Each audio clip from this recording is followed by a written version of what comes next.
You have a judgment that's getting old, approaching the state's expiration deadline. If you don't renew it before the deadline, the judgment becomes unenforceable, and years of waiting to collect could be lost. Here's how to renew a judgment before it expires. I'm with peoplelocatorskiptracing.com, and we work with judgment creditors on renewal regularly. Here's the framework. Every state has its own judgment lifespan and renewal procedure. The lifespans range widely. 5 years in some states, 10 years in many, 20 years in a few like New York, Florida, and Virginia.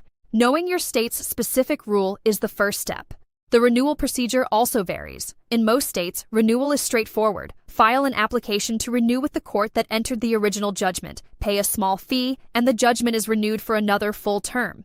Some states require a motion and notice to the debtor. Others are simpler administrative filings. Renewal must happen before the original deadline. Once a judgment expires, most states do not allow revival except in very narrow circumstances. The lost judgment problem is real and entirely preventable. Multiple renewals are typically allowed. California, for example, permits renewal every 10 years indefinitely. A judgment that's renewed properly can pursue a debtor for life. Other states have similar indefinite renewal rules. The judgment line on real property has its own separate renewal in many states. Filing a renewal of judgment may not automatically renew the lien. You may need to record a new lien notice in each county where you have one.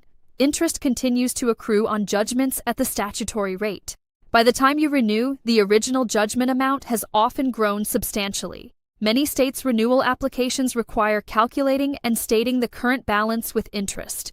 For interstate collection, judgments domesticated in other states may have separate renewal requirements in those states. A judgment domesticated in 3 states may need 3 separate renewals on 3 separate timelines. Federal judgments have separate rules. Federal court judgments don't typically expire the same way state judgments do, but their enforcement procedures still need maintenance. Tracking the deadlines is the practical challenge. Calendar reminders are essential. A docketing system, a tickler file, or simple calendar entries set well before the deadline prevent the problem. If you're approaching a deadline and your debtor has been hard to find, this is the moment to renew first and then address collection. Don't lose the judgment by waiting to find the debtor first. For professional asset searches and judgment recovery support, visit peoplelocatorskiptracing.com. 20 years of helping creditors keep their judgments alive and actually collect.